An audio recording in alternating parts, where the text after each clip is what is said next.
Today on the Pursuit of Accuracy, we have David versus Goliath in a shootout on steel. We are going to find out firsthand together how much we can lose or gain depending on the rifle we shoot. Now, for David, we have the CZ457 MTR. It's factory barrel, factory action, has some doodads on it, but very much a factory rifle that most shooters are going to shoot in PRS or NRL. We have the Bushnell Match Pro ED on top, and you're looking at anywhere from $1,000 to $1,500 ready to shoot depending on the optic. You could have gone EP5, SH4, but I think the Bushnell Match Pro, for one, was already on here, but two, represents this style of rifle, this price point very well. Now, for Goliath, another heavy hitter, literally, but something you're going to see a lot if you shoot PRS and NRL. This is a VUDOO 360. This is in the XLR NV Pro chassis. It has all the options. We have an Element Theos optic on it, and price point wise, $4,000 to $6,000 for a full-blown custom rig. That's exactly what this is. Bixen Andy trigger, custom Krieger barrel. No expense spared here at all for this. So what we're gonna do is we're gonna shoot these on practical steel, practical for the distance, against each other at 50, 150, 180 yards, because I wanna see in the David versus Goliath how much we're giving up by sticking with the more budget-friendly option. And if we do give up targets, how much better is the full-blown custom? It's about 3 to 4 times the price. Will it be 3 to 4 times better? Safe to say no, but we can speculate all day, or we can shoot some steel. So let's shoot some steel. All right, so just some administrative notes. We're not shooting anything off the bipod. Both of these are running Ely mats. These are obviously VUDOO mags. These are CZ mags.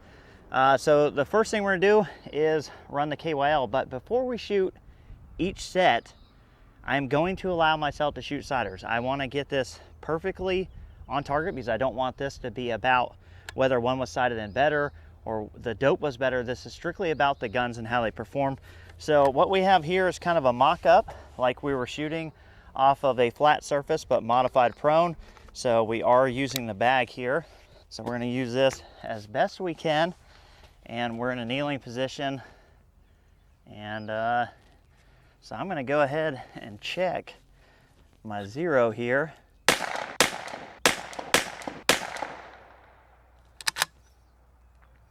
All right, we are locked in. We should have enough here, hopefully. And let's see if we can run this KYL. There is a little bit of wind, but that's just something we have to deal with in a match.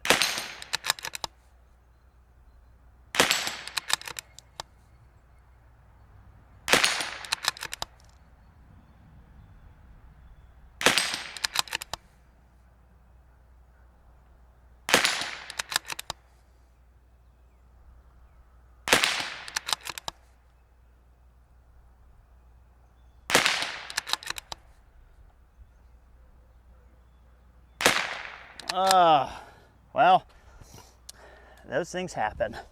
Down one. All right, I think we're good enough. We'll pick up the rest as we go.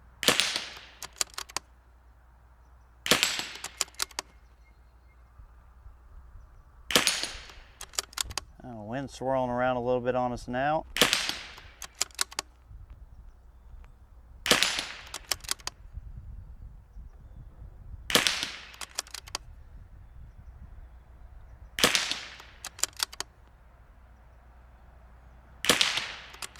All right, so the VUDOO was clean, and I think it had worse wind, if I'm gonna be honest, but you can see a ton more. I mean, this scope is just crazy more expensive, but that's 50 yards. We're one down on the CZ. Let's see what happens out at 150. So we're gonna go ahead and put a sighter on that plate. We're gonna dial, and then we're gonna try for 5 shots on this. Let's see. Okay, so we were a little high there. All right. I should have 5 rounds left. Okay, here we go. I'm gonna bounce back and forth.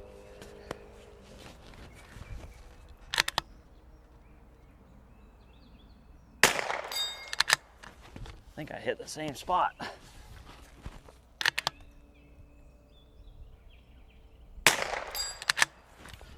That was exactly where I held for wind, but it's a hit still.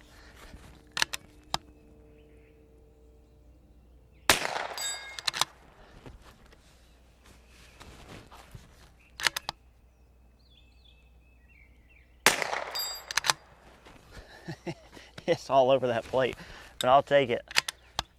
Last shot. Okay, yeah, I think that was 5. All over the plate, but it did get the job done. Feeling I know where we should be here. Mr. Goliath.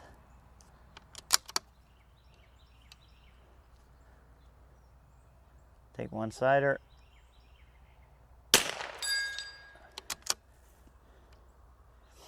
Well, we hit high, but that's okay. We are going to run it. Here we go. Definitely can tell this is a lot easier to balance. It is probably twice as heavy. Actually don't know where that last round went. Okay, saw that. I think we're high left. Let's see.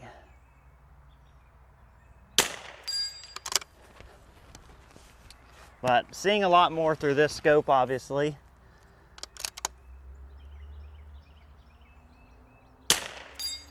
But is it worth 3 times the price? I don't know. That's the question. All right. Let's get this reset out at 180 yards. So far, we are down one on the CZ, but things are getting a lot more difficult. That was a pretty forgiving size target. The next target is the egg. So this thing is like sub MOA for most of the target. Maybe the widest part of the egg target is MOA, maybe. But we're dealing with some wind, switchy conditions. Gonna rely on seeing our misses and having something consistent to even get on target. So we're gonna see how it pans out. All right, the wind is up, which means the percentage of hitting the targets is down, but we're on a rickety ladder. We're shooting 180 yards. And guesstimate here, we're gonna shoot a sider or 2 or 10. So I'm gonna go after this. Wind's gonna be the hard part.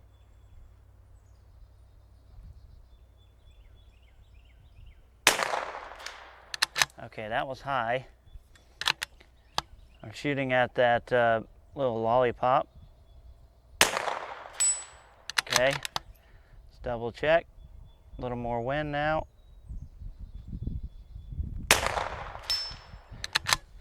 All right, so not super consistent, but there's wind. So let's see. I think 6 shots at this is more than fair. It's the egg, and boy, it's rough. The wind switched to the other side now. Oh my God, we just drilled it. I'm not sure if we hit it that time or not. Wow.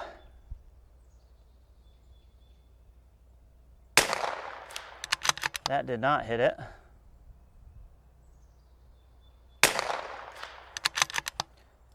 Last shot. I'm really surprised we connected on those first ones.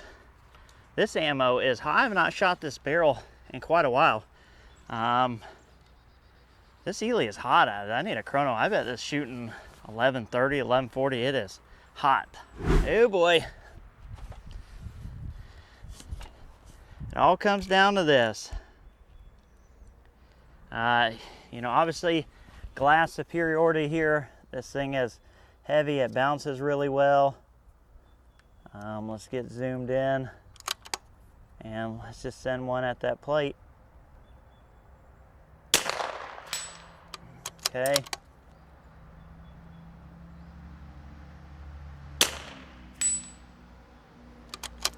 Okay, I didn't see the second one. We're gonna send one more. Aim at the base of the lollipop. Okay, so it is high. All right, I think we got enough here. It's gonna be a win game now. Left to right.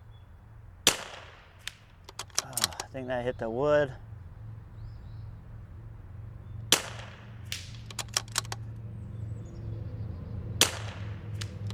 Wow, wind really got that one.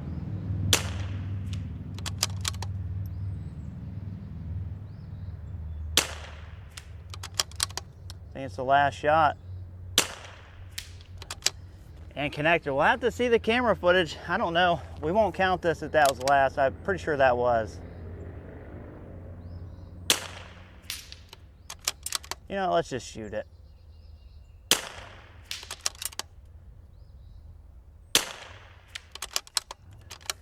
All right. Yeah, we'll have to look at the footage to see what shook out, but my Lord.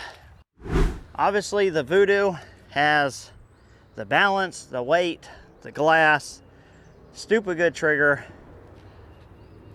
But, you know, this, with the right ammo, you could add a rail to this to help balance it out more. I don't think it lags far behind. It's really ultimately up to the shooter, which sneakily is kind of the message I had. All right, so after careful review of that footage, I think that we tied on the egg 2 impacts apiece, just barely by the VUDOO, but that does leave Goliath with a 1-point lead, leaving this. You know, David and Goliath, that may be a little far-fetched. The CZ457 is one heck of a rifle, and as you saw there, you throw good ammo in this and you get a good setup, and this thing can really perform. Now, when we got out there to the egg, you know, that was the extreme end of this. That's why it was last. That's a very small target, very switchy wind today. I think you could see that with the impacts down there. And it ultimately comes down to the shooter. Now on the prop, I was able to get really steady, and I was just trying to read wind and make the best decisions I could. And the point is, that's gonna happen with either rifle. Now, this rifle being much heavier, much better balanced, and having a much better piece of optical glass on it made things a lot easier to see those corrections. There was actually one time on the 457 where I actually hit the cider plate next to it, didn't even notice. You know, it's pretty far, pretty small target, hard to see those differences from time to time. But the big takeaway here being that, you know, I've said this before, diminishing returns. And what I mean by that is, I think that the CZ457 or T1X or similar rifle to that is the point of diminishing returns for precision rimfires. Yes, the VUDOO's RimX XYZ custom rifles are going to be better, but it's going to be incremental and you're going to pay a lot more to get there. And ultimately, the impacts are going to be up to you. Not surprised on the performance of the 457, even with the factory barrel. Thank you so much for watching the video. We'll catch you on the next one.